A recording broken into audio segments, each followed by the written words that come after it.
Bonjour frères et sœurs, ce matin j'ai abordé un thème très délicat et très important. Je l'ai intitulé « Les églises pernicieuses dans les derniers temps ». Alors si vous voulez bien prendre avec moi, 1 Timothée 4, verset 1. Cependant, l'Esprit déclare clairement que dans les derniers temps, plusieurs se détourneront de la foi parce qu'ils s'attacheront à des esprits trompeurs et à des enseignements inspirés par des démons. Mes amis, actuellement, avec Internet, on peut voir tout ce qui se passe dans le monde entier. Sur le plan religieux, on voit aussi naître beaucoup d'églises en ce moment, de nombreuses dénominations, avec toutes sortes de doctrines trinitaires ou non trinitaires. Mais on constate aussi que la majorité des chrétiens sont trinitaires. Pour ceux qui ne connaissent pas les origines de la Trinité, c'est vrai que ce mot-là ne figure pas dans la parole. Mais des passages laissent entendre tout de même que le Père, son Fils Jésus-Christ et le Saint-Esprit sont Dieu, et je précise avec un grand D. J'aimerais brièvement vous parler des origines de la Trinité. C'est un théologien, un père de l'Église, qui avait utilisé pour la première fois le mot Trinité. Il s'appelait Tertullien. Il était né au milieu du IIe siècle. C'est lui aussi qui a utilisé pour la première fois les termes substance, dont on parle aussi 3 personnes. Il était le fondateur de la théologie latine. Il ne faut pas confondre la Trinité, que je qualifierais plutôt de triunité, qui est plus compréhensible, et le trithéisme, qui correspond à 3 dieux différents. Cette croyance est fausse, mes amis. Nous avons un seul Dieu et un seul Seigneur. C'est lors du premier concile de Nicée, en 325 après Jésus-Christ, que la Trinité s'est officialisée. Il faut savoir que dans cette réunion œcuménique, il y avait un homme qui s'appelait Arius, c'était un prêtre. Pour lui, la Trinité n'était pas acceptable. Il affirmait que Jésus était bien le Fils de Dieu, mais il refusait de croire qu'il était Dieu. Parce que pour lui, Jésus a été créé. Là, je ne parle pas de la naissance avec Marie, bien avant, quand il était auprès de Dieu de toute éternité. Alors les disciples d'Arius, qu'on appelait d'ailleurs les arianistes, ont utilisé comme texte Colossiens chapitre 1, verset 15, je vous le lis. Ce Fils, il est l'image du Dieu que nul ne voit. Il est le premier-né de toute création. Le fait de dire le premier-né de toute la création, ça peut être compris comme étant le premier créé de toute la création. Si Paul avait vraiment pensé de cette manière-là, il aurait utilisé le mot grec protoktisis, qui veut dire premier créé, au lieu de prototokos, qui signifie premier-né. Comprenez bien. Et là, ça change tout. D'après leur raisonnement, si Christ avait été créé, il serait une créature divine, donc, on peut dire, au même niveau que les anges et les archanges. Alors que dans Hébreux, le chapitre 1, verset 6, il est bien dit que tous les anges de Dieu l'adorent. Et on adore Dieu seul. Et dans Michée, le prophète Michée, chapitre 5, verset 2, et toi, Bethléem, Ephrata, bien que tu sois petit entre les milieux de Juda, de toi sortira pour moi celui qui doit dominer en Israël, et duquel les origines ont été d'ancienneté, dès les jours d'éternité. On parlait de Jésus. C'est une prophétie. On voit très clairement que Jésus a toujours existé. Mes amis, c'est vrai, Jésus ne s'est jamais proclamé Dieu, qu'il est Dieu, dans le sens qu'il est Dieu le Père. Jésus nous a enseigné à prier le Père, de nous retirer aussi dans notre chambre et prier le Père. Nous savons que Dieu, notre Père Céleste et Jésus-Christ sont un dans l'unité, mais bien 2 êtres divins distincts. Il disait bien, le Père et moi sommes un. Frères et sœurs, faisons attention à ces églises. elles sont dangereuses. Les adeptes d'Arianus sont les églises unitariennes. Pour vous dire, mon épouse et moi, on a déjà visité une de ces églises, c'est la catastrophe. Ils ont l'air, au premier abord, très spirituels, mais après le culte, en échangeant quelques mots avec eux, on s'aperçoit très vite qu'ils renient la divinité de Jésus. Ils mettent même à l'égal le Coran avec la Bible, mes amis. Pour vous dire, ces églises existent même en Lorraine. Vraiment pas besoin d'aller loin. Il y a aussi une église, l'église universelle de Dieu. Naturellement, les mouvements issus, vous connaissez certainement, de Charles Taze Russell, les témoins de Jéhovah, pour ne pas les nommer. Charles Russell, il était sous l'influence de l'ordre franc-maçonnique. Comme preuve, mes amis, allez voir sur Google Images, et vous écrivez « Tombe de Charles Russell ». Vous verrez à ce moment-là un monument triangulaire. Et la rue en face, un temple maçonnique. Mes amis, Jésus est la parole de Dieu est vivante et efficace. Donc Jésus, il est la parole de Dieu. Donc Jésus est Dieu tout simplement. C'est par la foi qu'il faut accepter cette vérité-là. Dans Jean, chapitre 4, verset 24, il est dit que Dieu est esprit. Cela signifie que le Saint-Esprit est Dieu. Non? On est bien d'accord. Nous savons également que Jésus-Christ est le Fils de Dieu. Et nombreux sont les passages qui prouvent sa divinité. Jésus-Christ n'a jamais péché. Dites-moi, qui est sans péché à part Dieu? À part Dieu, dites-moi. Et qui, à part Dieu, peut pardonner les péchés? N'est-ce pas c'est suffisant pour prouver la divinité de Jésus, notre Sauveur et Maître? Si Jésus n'est pas tout puissant, comme l'affirment les témoins de Jéhovah, ils disent qu'il est puissant, mais pas tout puissant. Dites-moi, comment ça se fait qu'il a vaincu Satan sur la croix? Et dire qu'il est juste puissant. Soit disant, il a été créé par Dieu, mes amis.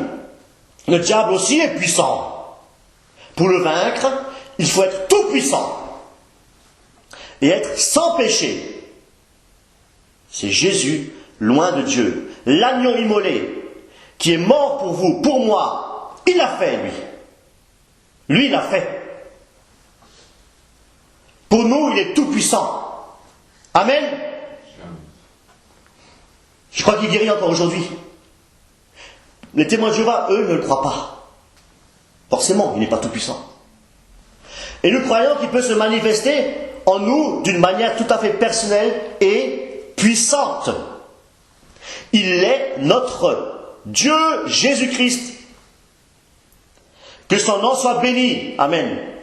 Gloire à notre Père Céleste et à Jésus-Christ, son Fils bien-aimé. Jésus qui est mort sur la croix à notre place. Comment ne pas l'adorer, mes amis? Eux, les témoins de Jéhovah, ne l'adorent pas. Ils adorent que Dieu. Alors comment serait-il qu'il est écrit dans Hébreux chapitre 1 verset 6 que tous les anges de Dieu l'adorent? Écoutez bien maintenant. Les témoins de Jéhovah ont changé le mot adorer par honorer. Encore une fois, une façon d'avalir notre Sauveur Jésus. Il faut savoir que dans la Bible 1974 des témoins de Jéhovah, il y avait le mot adorer et non pas honorer. Plus grave encore, un pasteur nommé Essek William Kenyon, né en 1867, enseignait, écoutez bien, tenez-vous bien, que Jésus, en mourant sur la croix, a pris notre nature pécheresse sur lui. Il a été transformé en un démon, en démoniaque. Ensuite, il est mort spirituellement en enfer pendant les 3 jours où son corps était dans le tombeau et après avoir payé notre rançon à Satan. Il était né de nouveau avant de ressusciter. C'est aberrant, mes amis. Il a dit que Jésus n'a pas remporté la victoire à la croix. Ceci, écoutez bien, c'est l'évangile de Frederick Price, de Kenneth Copeland, de Kenneth Hagin, de Benny Hinn, de Catherine Kuhlman. Ils croient que le Seigneur Jésus-Christ est mort à la croix, mais que la victoire sur le péché et la mort n'a pas été remportée à la croix.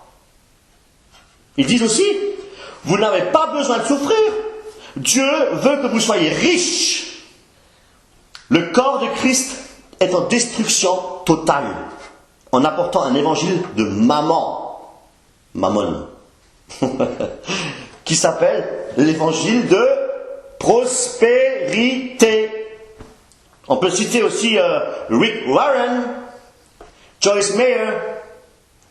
Elle aussi, elle a affirmé que Christ est né de nouveau en enfer. Et il y a aussi des évangélistes de la guérison, comme William Branham, le branhamisme. Il communiquait avec un ange. Attention.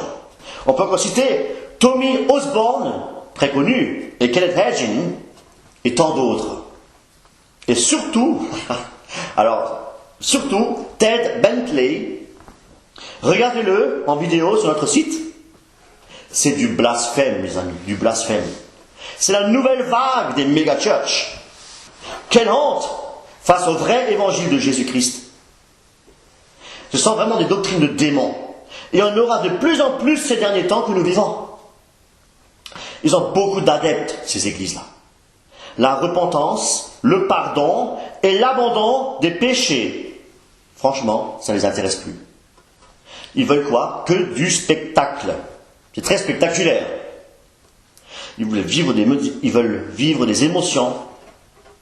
Et des émotions fortes, hein, attention. Ça va très loin. Hein. Ils recherchent des expériences que des expériences. Aujourd'hui, il y a d'autres phénomènes aussi qui apparaissent dans les églises.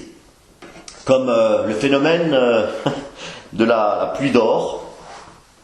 J'en parle assez régulièrement dans les sermons. Cette fameuse pluie d'or. Il y a l'huile sainte aussi qui se dépose sur les parties du corps, hein, le front, les mains, etc. Des stigmates aussi, etc. Il y a tellement de signes, de faux signes miraculeux. Alors écoutez bien, Benigni était allé chercher l'onction. Vous savez où? À la tombe de Catherine Kuhlman. À la tombe, il allait chercher l'onction de Catherine Kuhlman à sa tombe. On appelle ça du spiritisme. C'est une abomination devant l'Éternel. Et aujourd'hui, beaucoup de pasteurs se rendent à Toronto ou dans les églises semblables pour recevoir l'onction du Saint-Esprit, et répandre cette fausse doctrine jusqu'en Lorraine pour ne pas nommer le couvent de Saint-Jean-de-Bassel en Moselle.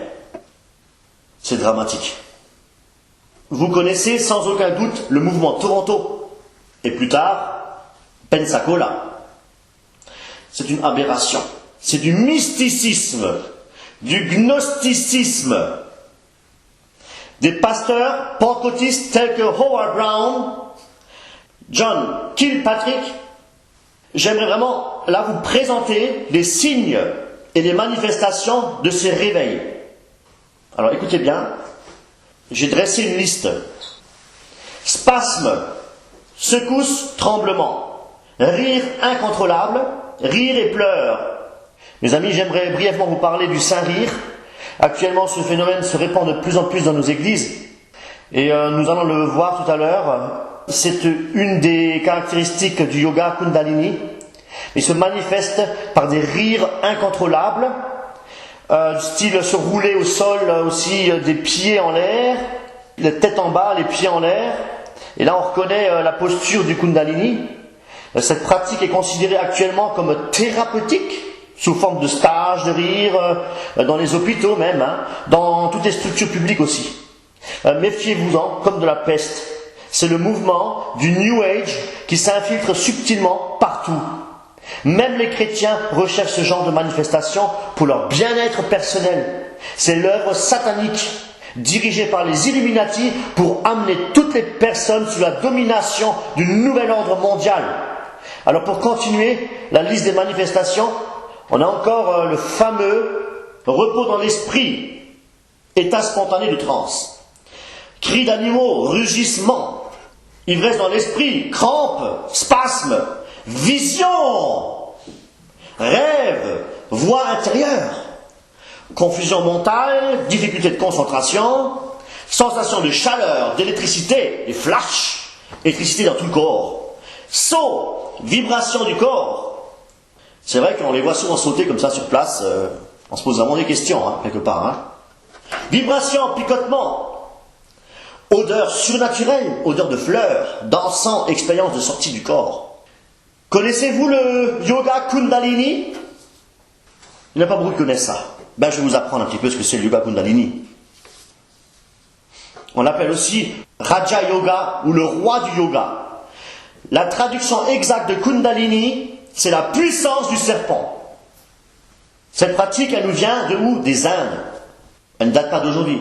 C'est une philosophie indienne datant entre le 2e et le 5e siècle avant Jésus-Christ. Encore pratiquée aujourd'hui. Et je dirais même de plus en plus, et surtout dans les églises évangéliques, œcuméniques aussi, et autres. Alors, allez faire un tour sur notre site, Église apostolique primitive, dans la page d'accueil. Vous cliquez sur Contrefaçon diabolique milieu charismatique. Il y a énormément de choses à lire sur ce sujet, même des vidéos assez choquantes. Tout est expliqué en profondeur concernant la Kundalini, ce yoga de la puissance du serpent. Alors, j'ai dressé une liste des signes et manifestations de ce yoga Kundalini. Manifestation en touchant le candidat, en soufflant sur lui. Ça vous rappelle quelque chose, ça? Fire! Crampes, spasmes musculaires, courant électrique parcourant le corps, démangeaisons, des vibrations, des piqûres, des contractions, des picotements, des fourmillements dans tout le corps, sensation de chaleur ou froid intense, mouvement involontaire du corps. Le plus souvent, pendant la méditation, le repos ou le sommeil, des secousses, des tremblements, des frémissements, phénomènes vocaux spontanés, rire, pleurs, aussi involontaires et incontrôlables que le hoquet, audition de bruit et de voix interne, de sons de flûte, magnifique ça, hein, de tambours, de chutes d'eau, de chants d'oiseaux, de bourdonnements d'abeilles, mais aussi de rugissements, de souffles violents, de coups de tonnerre, de sonneries de cloches dans les oreilles. Pratique d'activités étranges, sensation de béatitude, de félicité dans la tête, surtout au sommet de la tête, extase et sentiment de joie extraordinaire, d'amour, de paix et de compassion, expérience psychique, perception extrasensorielle, voyage astro, sortie du corps, souvenir de vie passée, perception directe des auras et des chakras, ça fait partie du centre nerveux. Contact avec des esprits guides au moyen de voix intérieures, par des rêves, des visions et dons de guérison, mes amis. Là, on est dans la Kundalini. Hein. Accroissement de la créativité, intérêt accru pour toutes les formes d'expression de soi et de communication spirituelle. Par quoi? Par la musique, l'art, la poésie, etc. Alors franchement, sincèrement, la comparaison, est-ce que c'est une coïncidence? Pensez-vous que c'est l'œuvre du Saint-Esprit? Franchement, non. Et toutes ces pratiques sont mélangées avec le spirituel. Et là, on peut parler du gnosticisme. Alors, tenez-vous bien. Je vais vous faire lecture d'un mouvement gnostique. Écoutez bien. Lorsque le serpent sacré ouvre l'église d'Éphèse, nous acquérons le pouvoir sur les créatures élémentaires qui vivent dans les entrailles de la terre. Nous pouvons alors agir sur les tremblements de terre. Lorsque le serpent arrive, juste pour vous dire, il est situé au niveau de la colonne vertébrale. Hein. Voilà. Donc c'est l'éveil du Kundalini, l'éveil du serpent, hein, au niveau de la colonne vertébrale. Lorsque le serpent arrive à la hauteur de la prostate, l'église de Smyrne s'ouvre. Ce chakra a 6 pétales. Le chakra prostatique nous confère le pouvoir de créer. Le chakra de la région du nombril est l'église de Pergame. Ce chakra a 10 pétales. Le feu élémental des sages est l'élément de ce chakra. Lorsque la Kundalini parvient à la hauteur du cœur, alors s'ouvre l'église de Thyatire. Le pouvoir d'agir sur les 4 vents nous est conféré. L'ascension de la Kundalini jusqu'aux régions du larynx nous confère le pouvoir d'entendre la voix des êtres qui vivent dans les mondes suprasensibles. Ce chakra laryngien est l'église de Sardes. Lorsque la Kundalini parvient à la hauteur de l'espace entre les sourcils, alors s'ouvre l'église de Philadelphie. C'est l'œil de la sagesse, l'œil. Dans ce centre magnétique demeure le Père. Le chakra de l'entre-sourcil a 2 pétales et est le trône du mental. Lorsque le mental matière se transforme en mental Christ, nous recevons le manteau du Bouddha et l'œil de Shiva. Quiconque éveille le chakra frontal devient clairvoyant. La glande pinéale se trouve l'atome de l'Esprit Saint. Nous recevons alors la blanche colombe de l'Esprit Saint et nous nous remplissons d'illumination, de sagesse et d'omniscience. Dans l'église d'Éphèse, nous conquérons la terre. Dans l'église de Smyrne, l'eau. Dans l'église de Pergame, le feu. Dans l'église de Thyatire, l'air. Dans l'église de Sardes, le fluide akashique. Dans l'église de Philadelphie, nous conquérons l'esprit. Dans l'église de Laodicée, nous conquérons la lumière. C'est ainsi que nous devenons rois et prêtres de la nature, selon l'ordre de Melchisédek. Dans le champ magnétique de la racine du nez se trouve l'atome du Père. Dans la glande pituitaire, l'atome du Fils. Et dans la pinéale, l'atome du Saint-Esprit. Eh oui. Nous allons à présent aborder le fameux parler en langue. Paul nous explique bien que celui qui pratique le parler en langue s'édifie lui-même, alors que Dieu veut que l'assemblée soit édifiée. Les dons de Dieu sont donnés pour l'utilité commune, mes amis. Paul continue dans 1 Corinthiens, chapitre 12, verset 29. Tous sont-ils apôtres? Tous sont-ils prophètes? Tous sont-ils docteurs? Tous opèrent-ils des miracles? Tous ont-ils le don de guérir? Tous parlent-ils en langue? Tous interprètent-ils? D'après ce texte, mes amis, si tous ont le don des langues, tous doivent aussi avoir le don des miracles, non? Eh bien non, ce n'est pas le cas. Je me permets d'en parler parce que j'exerçais soi-disant ce don, qui franchement entre nous, c'est du bluff. Et je le dis ouvertement, c'est faux.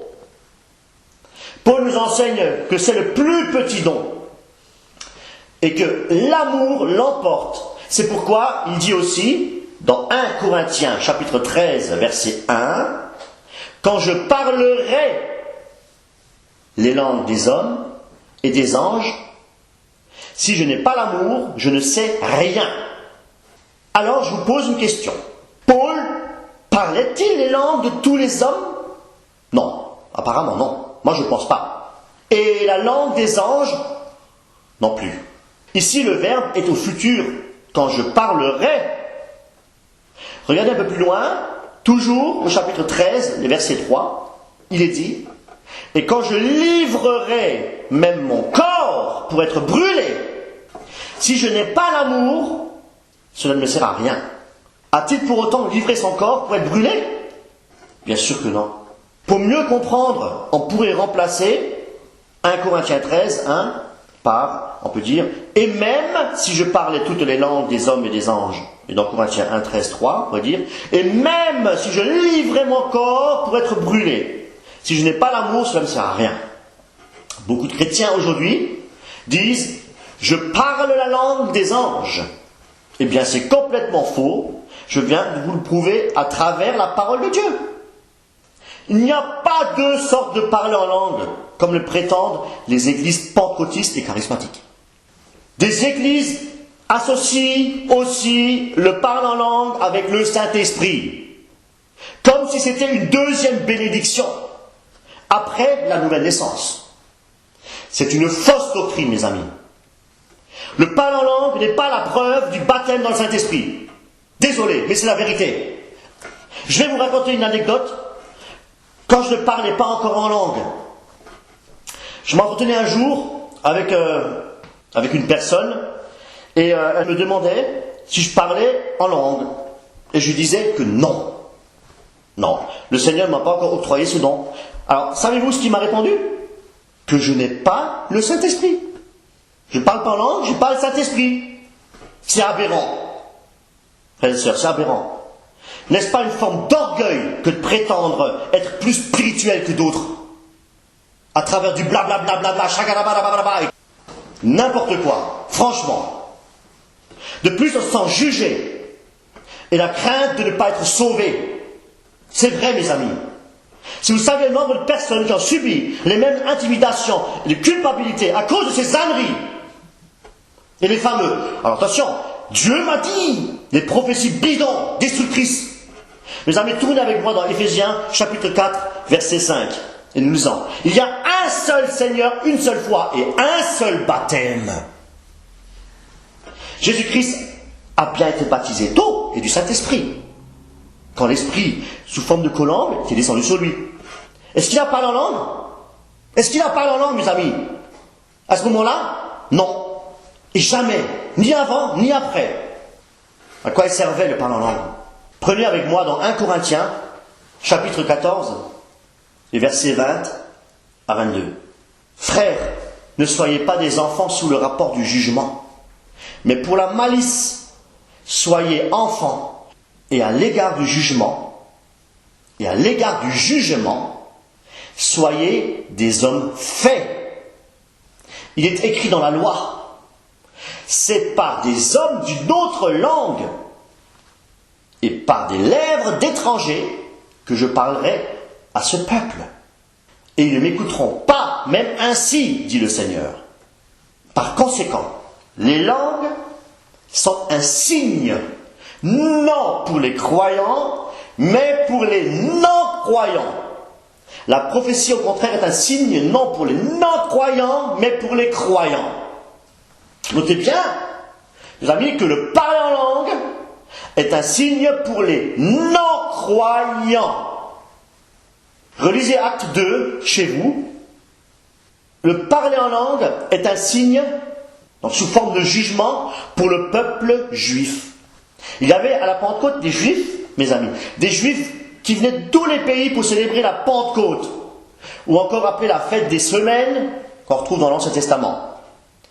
Alors, ils ne s'attendaient vraiment pas à voir ce phénomène miraculeux. Je dis bien miraculeux, des vraies langues.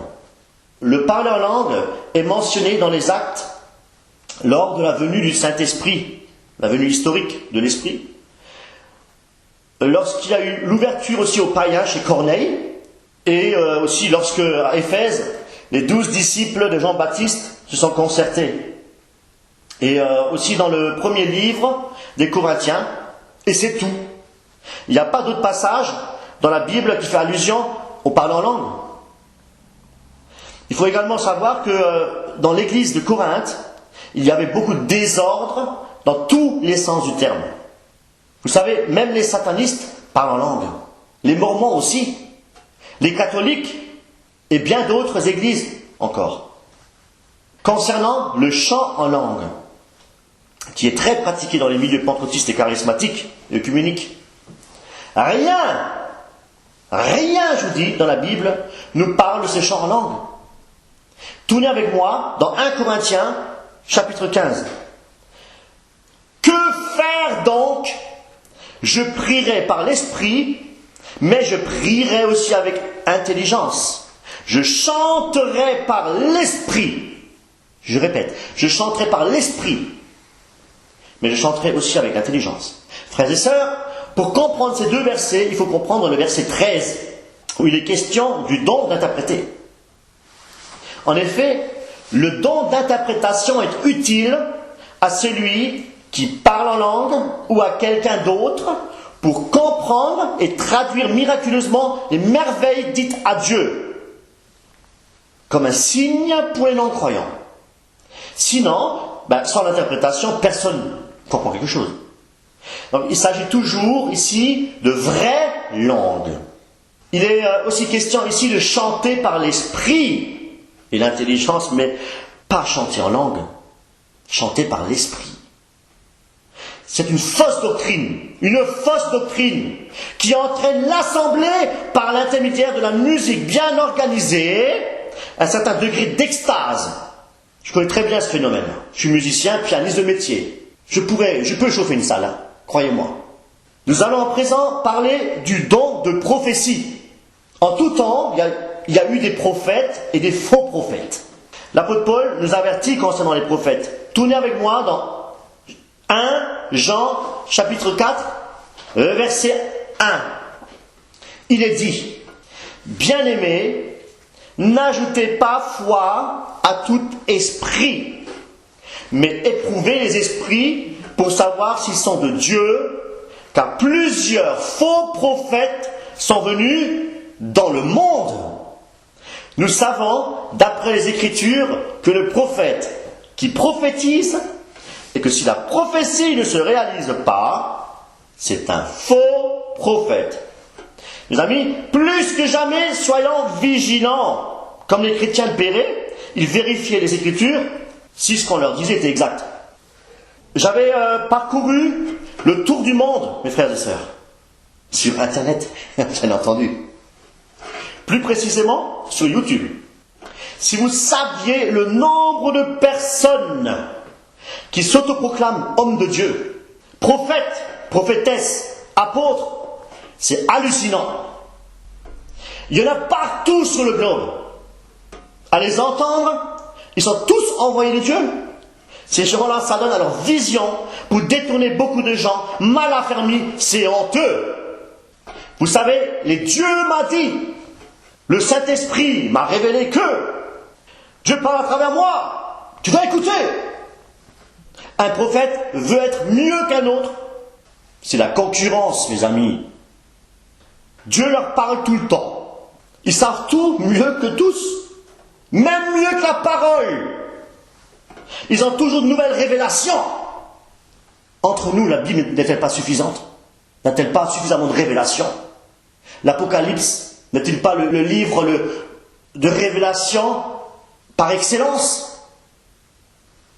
Et attention, ils font beaucoup de miracles, des miracles mensongers naturellement, diaboliques. Et oui, actuellement, une nouvelle mode, même dans les églises.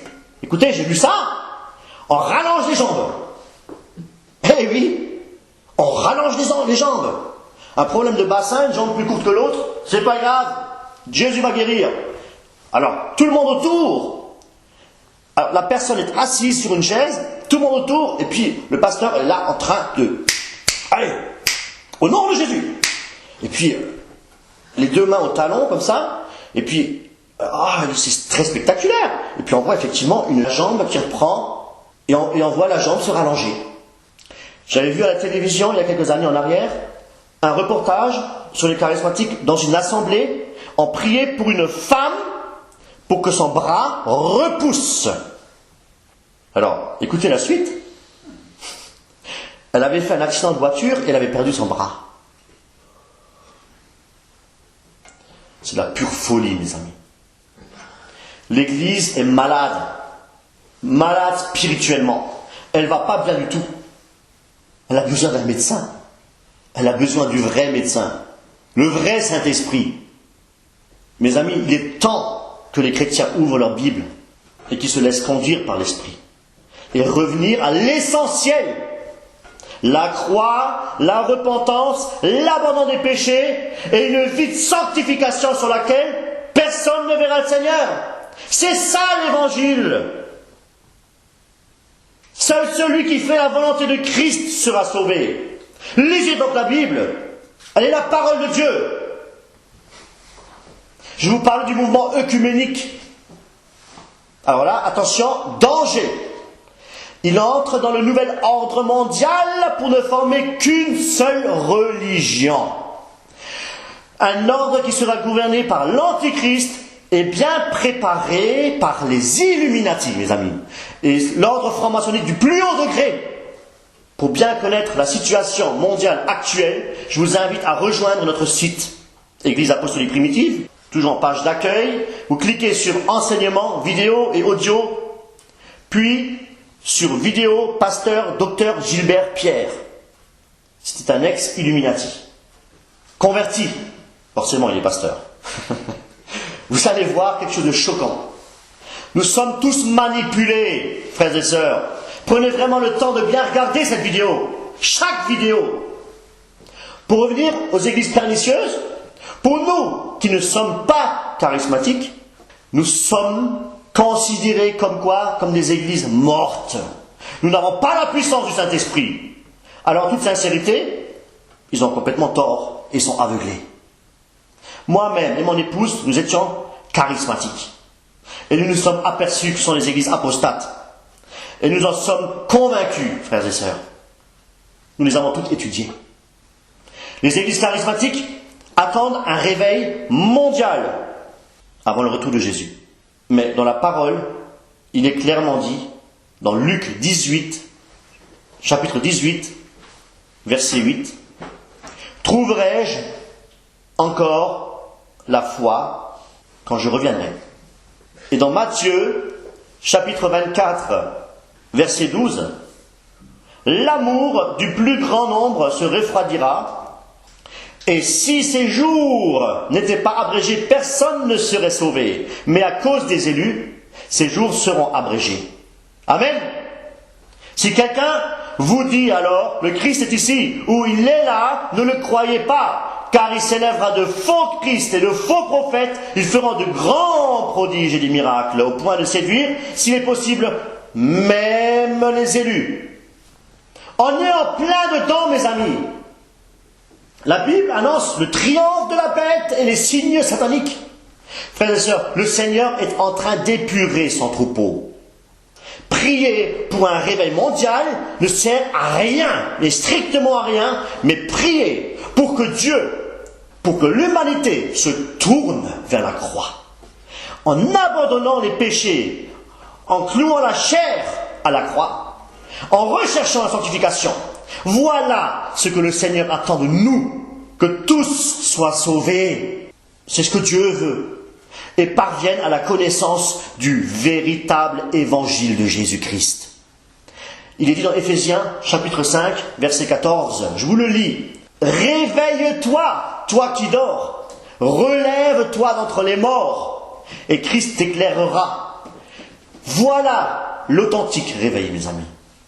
En faisant une mini-synthèse avec tout ce qui a été énoncé, on peut se poser la question.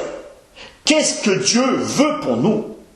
Une méga-church, une nourriture polluée par des nouvelles révélations, des miracles spectaculaires, mensongers, comme les jambes qui repoussent, ou être dans une atmosphère encore émotionnelle et attendre la descente du Saint-Esprit? Ou bien il veut une église qui dispense de la nourriture solide, permettant aussi à notre âme, notre esprit de s'épanouir par une saine doctrine salutaire, de nous laisser épurer, sanctifier par l'Esprit Saint, en abandonnant nos péchés, en crucifiant notre chair, pour être prêts au retour de Jésus, notre Maître et Sauveur. C'est vrai, ce genre d'église-là se vide de plus en plus. Les amis, c'est à vous de choisir. Frères et sœurs, je vous encourage vivement à rechercher le fruit de l'Esprit dans votre vie. Et que la puissance du Saint-Esprit vous transforme de gloire en gloire à l'image de Jésus-Christ, son Fils unique. Plus le temps passe, et plus que jamais, vous devez vous tenir dans la perspective du retour de Jésus. Les événements dans le monde s'accélèrent. Le monde bouge. Il faut vraiment tenir ferme dans la foi. et dans la sanctification, pour que dans les jours difficiles, vous ne soyez pas ébranlés, mes amis. Préparez-vous vraiment, parce qu'il faut racheter le temps, examiner et méditer sur les temps que nous vivons. Jésus revient bientôt. Amen. Alors, juste à titre d'information, je vais vous faire lecture. Le Conseil Illuminati du Foreign Relations, du CFR, a enrôlé les services de ces évangélistes, le pasteur Rick Warren et Richard Land, pour diriger des dizaines de millions, écoutez bien, des dizaines de millions de chrétiens évangéliques dans une croisade globale, ayant pour but de convertir l'humanité à la nouvelle spiritualité globale. C'est quoi la nouvelle spiritualité globale? C'est du panthéisme, c'est de l'hindouisme classique mélangé avec du New Age. Ce nouvel évangile a une gigantesque signification pour les Illuminati, car elle détrône le Dieu externe. La nouvelle théologie réunit toutes les divinités et les croyances. Elle réfute toute idée d'un ciel et d'un enfer séparés. Elle fait de la planète Terre quelque chose de sacré et de divin. Et elle intronise l'homme en tant que Dieu incarné. C'est essentiellement le vieux mensonge dont parle la Bible dans Genèse, dans lequel Lucifer a promis aux rebelles, Adam et Ève, vous serez comme des dieux. C'est le mensonge prophétisé dans 2 Thessaloniciens 2 qui s'accomplira. Et entièrement, je dirais, dans ces derniers temps. Le mensonge dans lequel le monde entier croira sera damné. C'est le mensonge qui est décrit par l'apôtre Paul comme étant la grande séduction. Ce mensonge représente la grande apostasie, la grande perdition qui a été prophétisée. Et là encore, je vous dis, on est en plein dedans. Vraiment, que Dieu, notre Père, et Jésus-Christ, son Fils unique, vous garde de toute cette séduction